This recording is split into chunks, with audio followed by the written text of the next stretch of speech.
Good evening, Monday morning quarterback, episode 18, coming at you live from South Haven, Michigan, where I'm wrapping up a family vacation. Drove into town here to get a little better Wi-Fi reception and offer this video to you guys. So I got some notes we'll kind of go over from the weekend. Definitely a tough weekend for the racing community.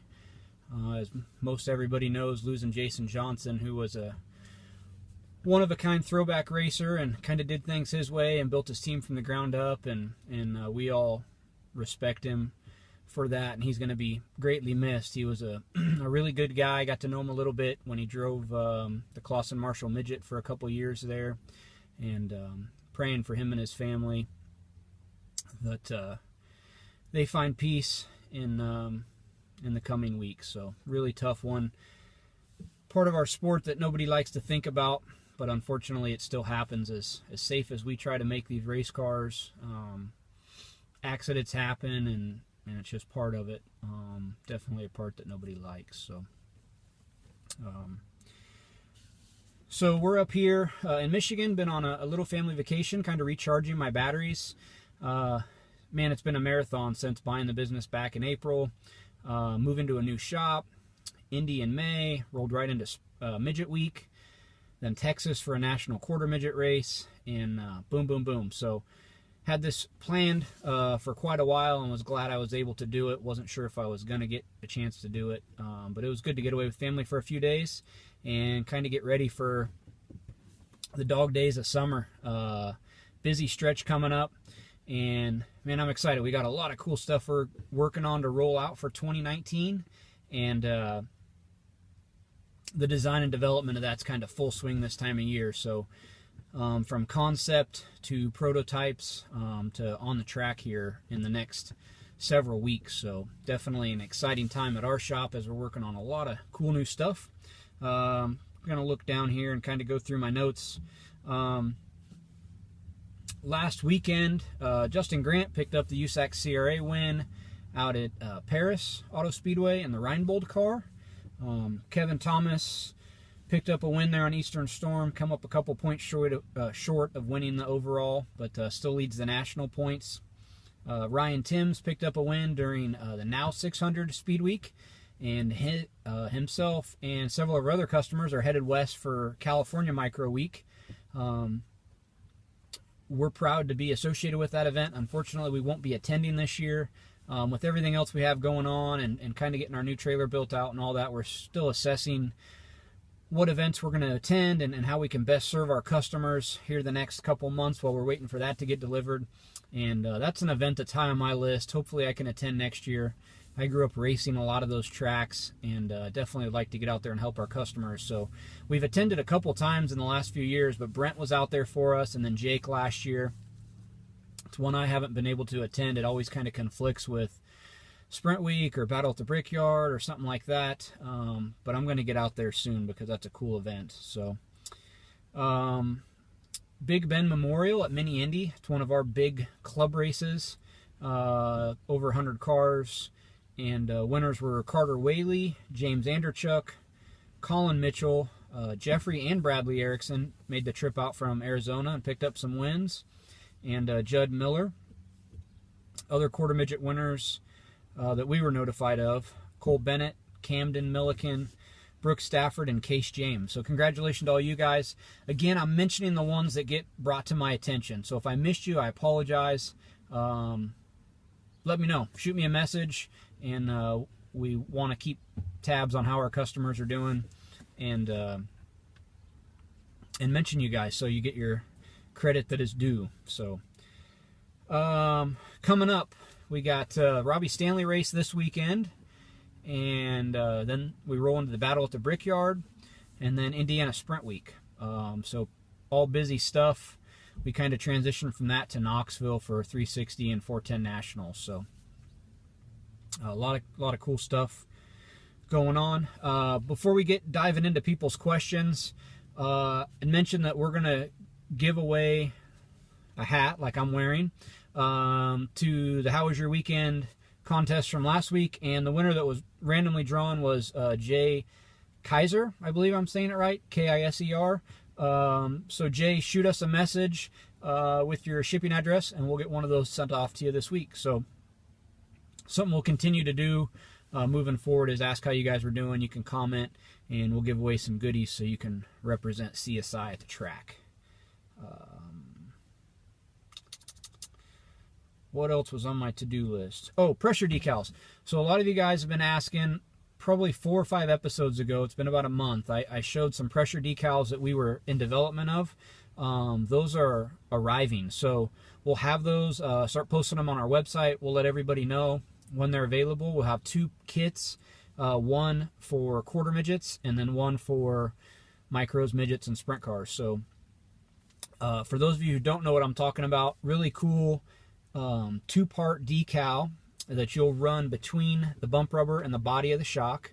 And then as the bump rubber gets squished, that decal changes color, lets you know how much you're actually loading the bump rubber, and if you're getting into it at all, actually. So without having to run a camera or anything, it's just a cool little piece that you can put in there, and it comes with a chart so you can compare the color to an actual load rating and know where you're at. So we'll have those available this week. So thank you for your patience.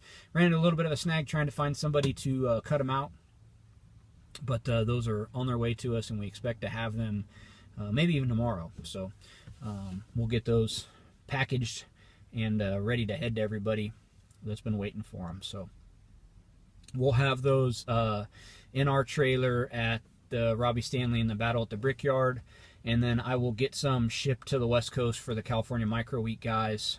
So you can probably see John Randall or Johnny Rodriguez, and they can show those to you. And I'll also have some being sent to Jake Hagopian at Driven Performance. So any of those 3 guys should have those this week. We'll get them shipped out so they have them, and you can see what it is. It's a cool little tool. So so that's what I had. For those of you tuned in, fire away with some questions. That's what we're here for every Monday evening, which seems to be the popular time, to answer questions for you. Jay Brooks.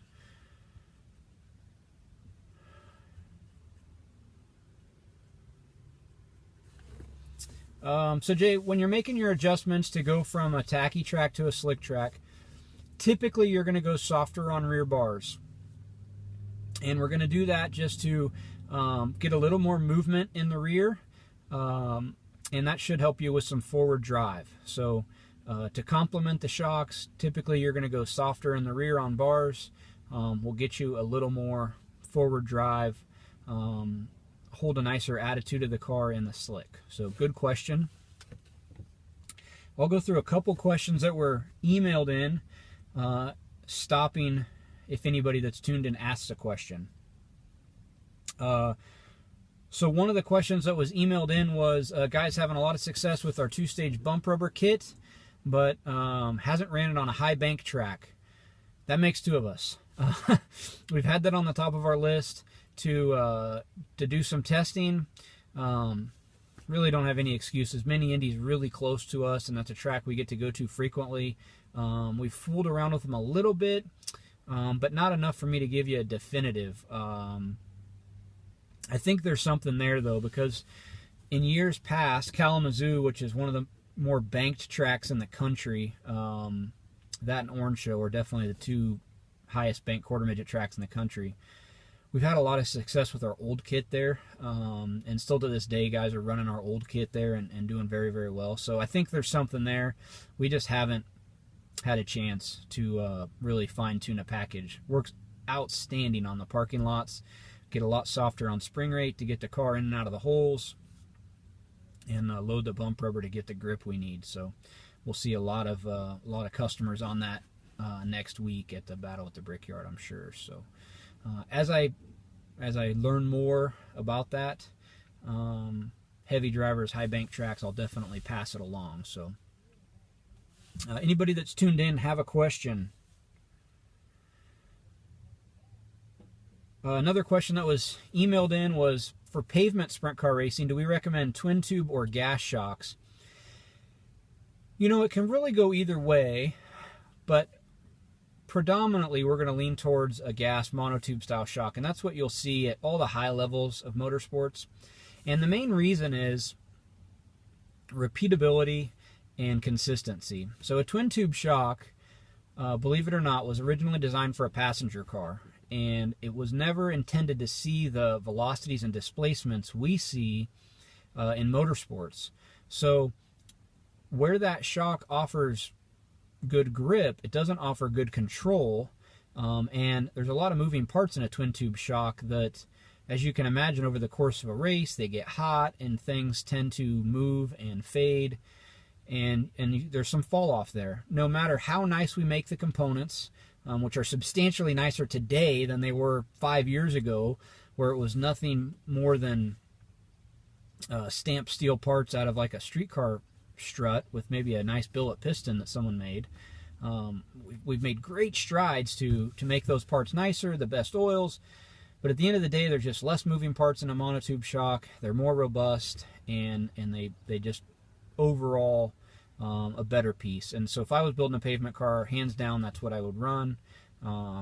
You will see some guys that have some success with twin tube shocks, but I think a monotube shock is definitely what you would do. And then the second part of his question was base valve or non-base valve. You know, I wouldn't build a gas shock without a base valve. You might hear something conflicting on that. However, I've never worked in any segment of racing where base valves were a legal piece on a shock and we didn't utilize them. So I definitely would recommend a base valve monotube shock for pavement racing, whether it's midgets or sprint cars. Silver Crown, our RS X2 double adjustable gas shock has been really popular with teams at Little 500.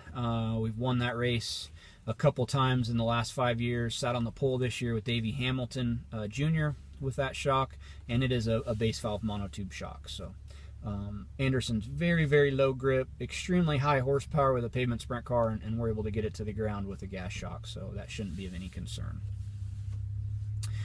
Anybody else that's tuned in have questions? I've answered the ones that were emailed in. We will answer any questions you have. Again, I will be at the Robbie Stanley race this weekend, Battle at the Brickyard next weekend, and then some of the Sprint Week shows as well. Chris Clark, explain what a base valve is and does. Hello from Newton, Iowa, Dave Sharpley. Out there testing, I presume. So a base valve without having some pieces to demonstrate, it's basically a secondary piston that's usually right before the nitrogen chamber of the shock, and its sole function is to take pressure off of the floating piston. So there's a floating piston that separates the oil from the nitrogen in the shock. So you have your nitrogen, your oil, and if there's no base valve, whatever, as fast as the main piston moves, it puts a lot of force against that floating piston, and now you have to run more gas pressure to keep it stable in the shock, so you don't have you don't end up with a negative pressure where the floating piston moves quicker than the main piston, and now there's an air cavity and you get cavitation in the shock. That base valve, now the piston basically gets restricted, going through the force gets restricted going through the base valve. There's not as much pressure against the floating piston, and now you don't have to run as high a gas pressure. So that's something we go over in detail during our shock seminar. We did one at the Clausen Marshall shop last year, and it was very well received, sold out, didn't have any more room. We're going to do another one this year because it was so popular. Not sure if we'll do it at our shop or their shop. If they'll have us back again, we'd certainly love to do it there. Everybody enjoyed getting to see the beautiful shop that the Clausens and Marshalls have built, and Brian's room and all of that. So, Tim Driscoll, will we be getting any more JPM gears? At this point, I'm not sure when they'll be done. Jake Mosley's been working on them, but I haven't gotten an update in a while. So I'm not really sure when more of those will be available. 2 sets of quarter midget shocks.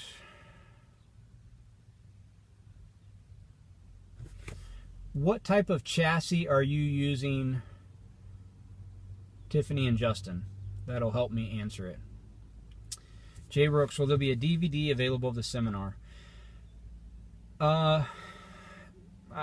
We've been back and forth on that, Jay. Just to be honest, the hard part is we don't have the ability to film it at a high enough quality and then produce it to a DVD that would be worth anything.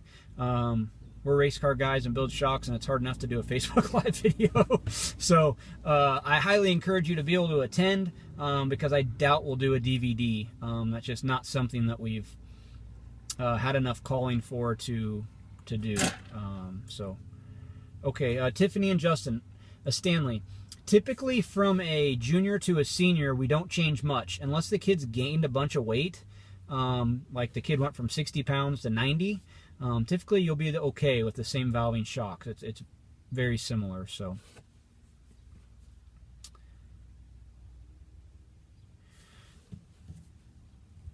Carl Crawford, microd, which is like a quarter midget. So typically on the high bank tracks, we load the right side so hard, we'll go up on springs on the right side when we go to a high bank track, and we'll take rebound out of the right side shock. So if, say, typically you run a straight 3, we would run like a 4-2. So more compression, less rebound on the right side, trying to help the car get off of the right side. So on a flat track, we're trying to stick the right side tires. On a bank track, the track sticks the tires for us, and if we don't take some rebound out of the shock, the car will lay over there and then bog down a little quarter midget engine. So we take rebound off so the car will get off the right side and finish the corner, and usually that results in some quicker lap times.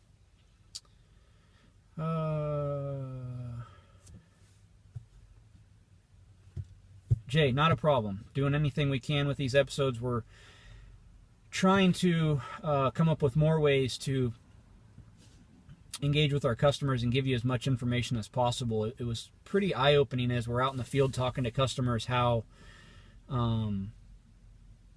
poorly of a job our industry does keeping customers up to speed with changing trends in the industry. So we're trying our best to keep customers up to speed on what's going on, what's working, what's not working, what's new, and so we're going to continue to do more videos and come up with more ways to engage our customers. So, and we will announce the date and times for the shock seminar. We might do more than one depending on the demand, but we'll announce those later this summer, so you'll have months in advance to get prepared for that. And we're considering doing one during PRI, one evening, maybe at our shop, to help those folks that are traveling in from out of town for PRI to be able to do it while they're in town. So, does anybody else have any questions? Appreciate everybody participating tonight. Appreciate the guys back at the shop for busting butt and allowing me to get away with my family for a few days. Everything went smooth there. Trevor, who was tuned in earlier, took our quarter midgets and raced with James Anderchuk and picked up a win, so they don't need me around. I'm just going to hang out this week and let Trevor run the show. But in all seriousness, we have a great team back at the shop that's working hard to keep everybody on track, and we put in a lot of hours, so it's good to see you guys winning races, and that's what keeps us going. So if that's it for this evening, I'll sign off. Everybody have a fantastic week, and look forward to tuning in with you guys again next Monday. Take care.